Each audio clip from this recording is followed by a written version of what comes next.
Claims are one thing, but proof is another. Here are the facts on the world's most modern car. Here is proof, as recorded by the newsreel camera, that Nash can take it on any road, in any climate, and against any competition.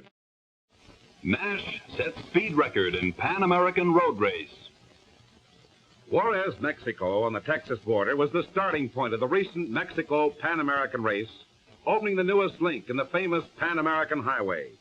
In the most rugged test of stock cars ever staged in the Western Hemisphere, the world's best drivers and finest automobiles were matched in a 2,176-mile grind.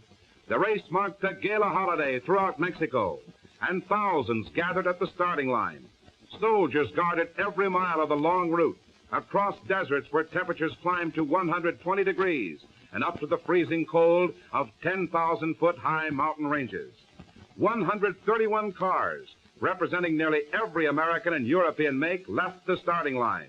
Of these, only 53 ever appeared at the finish. Here was the real test of an automobile. Could it stay on these twisting Mexican roads at top speed? Could it maintain the killing pace hour after hour? The Nash Airflyte proved it could. For some, the race ended early, ended on sharp curves or in deep ditches. Drivers and cars were put to the most grueling test of endurance and stamina. Airflyte construction proved stronger and safer. Where's Nash? Here it comes, burning up the road as it sets the fastest time of the race. Curtis Turner and Bill France. Yes, they drove their ambassador over 700 miles at an average speed of over 95 miles per hour. Racing men say that's an all-time stock car record.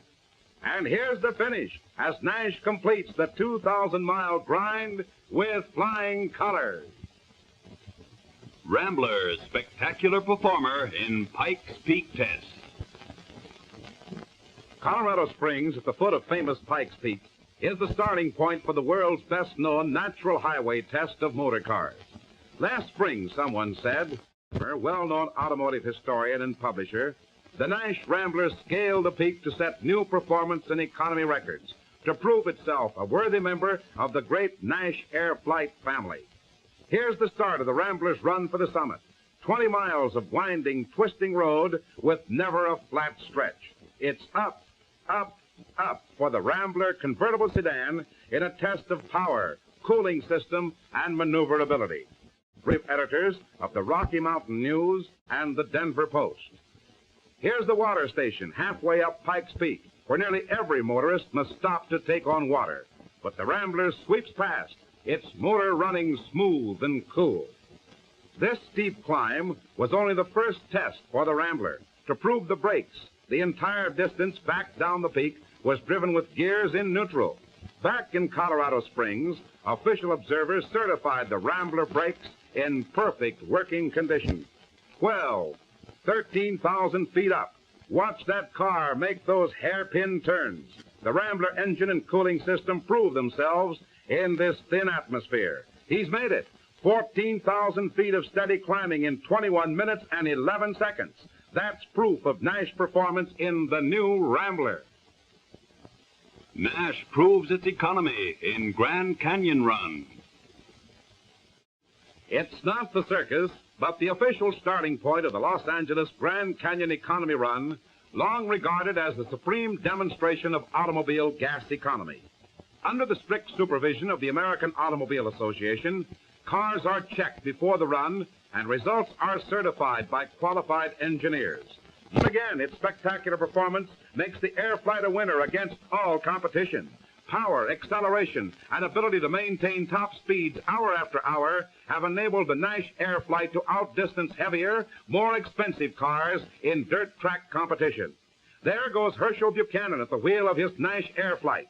Buchanan is a top money winner among the dirt track professionals, and he swears by Nash. Proof that his Nash ambassador has what it takes is his record so far this year, 10 victories in 11 starts. That's real driving, and that's Nash performance. Hell drivers say Airflyte construction strongest and safest. Final proof by test of Nash superiority is offered by Lucky Lee Lott, famous stunt driver. During the past year, several 100,000 people have watched Lott and his hell drivers use Nash Airflytes exclusively in this thrilling demonstration of automotive acrobatics. This year, Lucky Lott presented his daredevil driving show in over 50 cities throughout the Middle West, proving Nash Airflyte the world's greatest performer. Here is a demonstration of precision driving as two Airflytes side by side approach a ramp more than 2 feet high. Up they come and out into space. Man, there's real driving. If you aren't convinced Nash Springs can take it, watch these Airflytes leave the end of the ramp at more than 50 miles an hour. These same cars have been making this jump in show after show without an accident and without need of repair. When Lucky Lott tells his audience that Airflyte construction is the world's strongest and safest construction, he proves it in this test by torture. And here, the slow-motion camera catches Lott behind the wheel of an Airflyte as it leaves the end of a ramp with 2 wheels more than 3 feet above the track. Nash engineering proves best by test in this stunt as Lott shows that the Airflyte tilts at an angle of more than 40 degrees as it leaves this ramp on 2 wheels. Practice, coordination, and fingertip steering of the Airflyte make this thriller possible as 2 hell drivers swerve their cars across each other between jumps off ramps more than 2 feet high. Lott has been stunt driving for 15 years, and he says Nash is the easiest steering car he has ever used. The hell drivers bring the crowd to its feet with this hair-raising act. One daredevil lies on the hood of an Airflyte as another hell driver pilots the car through a blazing board wall. In another spine-tingling stunt, Lott climbs a 4-foot ramp at 45 miles an hour and rolls his Nash car across the track. Watch it roll, over and over, 1, 2 1/4 times. Here the audience sees convincing proof of the unbelievable strength of Nash unitized body and frame construction. But wait, is everything all right? Yes, here's Lucky Lott, boss of the hell drivers, climbing out without a scratch. The hell drivers proved the dependability of Nash in this skid from full speed in reverse. This Airflyte and all the others in Lott's show are driven an average of 1,500 miles a week, and the only service they require is normal lubrication. And now the broad jump at 45 miles an hour. Up he goes, 5 feet in the air. Down come the front wheels, 50 feet beyond the ramp. Seeing is believing. Here, the camera stops the car with all 4 wheels 5 feet off the ground. It takes a stronger, safer, more dependable car to withstand the punishment dished out by Lucky Lott and his hell drivers. They give the crowd a thrill a minute in their great show, and they demonstrate Nash strength and dependability in every stunt. Yes, this is proof by test. Proof that the Nash Airflytes are the world's most modern cars. Thousands have seen the results from coast to coast, in famous races, on mountain climbs, in recognized economy runs. The results are conclusive. And through this ever-increasing type of national promotion, motorists everywhere are coming to look for, recognize, and accept all 3 great Nash cars, the Ambassador, the Statesman, and the Rambler.